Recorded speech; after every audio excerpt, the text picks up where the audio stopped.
Cyprien Point a toujours considéré le sexe comme un rituel d'épanouissement créatif, un moteur à produire du langage sensible, la meilleure manière de mélanger les langues entre copines. Depuis quelque temps, perturbé par la dimension générale foireuse d'une pandémie surprise et la mauvaise organisation globale gouvernementale, il était compliqué pour elle de se concentrer sur les choses qu'elle aimait faire d'habitude.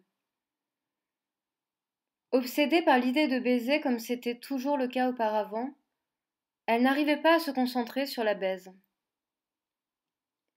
Quel virus pouvait atteindre sa libido obsessionnelle, elle qui s'était construite par la sexualité, avec la sexualité, dans l'amour du sexe, du mélange des sueurs, de la découverte de l'odeur de l'autre, les sexes mouillés contre sa face. Ainsi elle vivait dans une torpeur nostalgique du monde hypersexuel dans lequel elle avait toujours évolué, sans jamais imaginer qu'il aurait pu disparaître un jour. Elle s'était retirée de la civilisation, sa libido engloutie par son crâne et les informations télévisées. Elle déconnectait face à la difficulté d'altruisme et comment se servir de son corps courbaturé de ne rien faire. La présence dans les conversations ou sur les écrans d'ordinateur du président de la République la gelait complètement, et sa colère glaçait son envie de sexe sale. Elle aurait voulu revenir des semaines en arrière, se réveiller en se branlant et sentir la chatte de sa meuf gonfler derrière le tissu fin de son jean. Mais l'Europe disparaissait dans un tourbillon de merde et l'odeur de chiottes lui donnait des nausées. Elle n'arrivait pas à bander.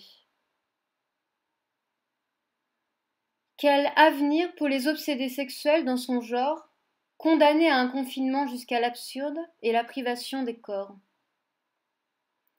Si les futures discothèques sont des lieux où on ne se touche pas, ça ne l'intéresse pas.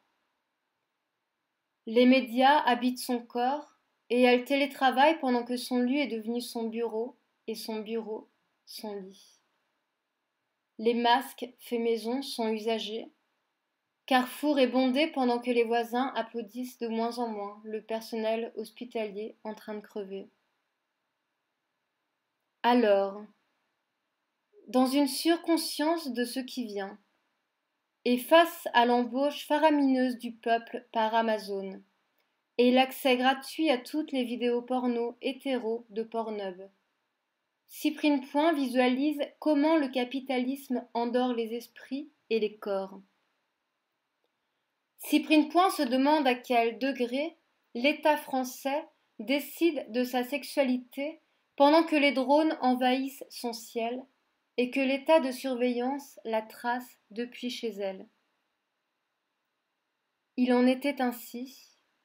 Les corps consignés abritaient un drame commun et on ne baisait plus.